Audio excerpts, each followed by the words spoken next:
Hi everyone, hello everyone, જય શ્રી કૃષ્ણ. ખુશ્બુ ગિરીશચંદ્ર પરીખના આ video like, share અને સબસ્ક્રાઈબ કરવાનું ભૂલતા નહીં. પેમેન્ટ અકાઉન્ટમાં આપવાનું ભૂલતા નહીં. ઝંડા કેટલા પ્રકારના હોય છે? દેશ, વિદેશ, રાજ્ય, ગામ, તાલુકો, મંદિર વાઇઝ જે ધ્વજ હોય છે તે કેટલા પ્રકારના હોય છે? કેટલા સેન્ટીમીટર લાંબો હોય છે?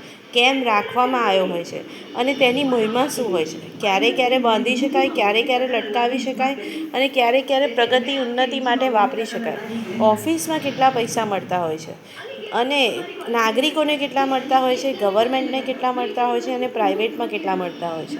એક ધ્વજ ચડાવવાથી કેટલા ફાયદા હોય છે અને એક ધ્વજના પ્રકાર કેટલા હોય છે? મટિરિયલ કેટલા પ્રકારના હોય છે અને તેના રંગનો મહત્ત્વ શું હોય છે અને રંગનો મિનિંગ શું હોય છે?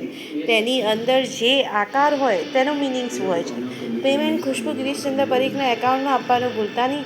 ટેક કેર, બાય, જય શ્રી કૃષ્ણ.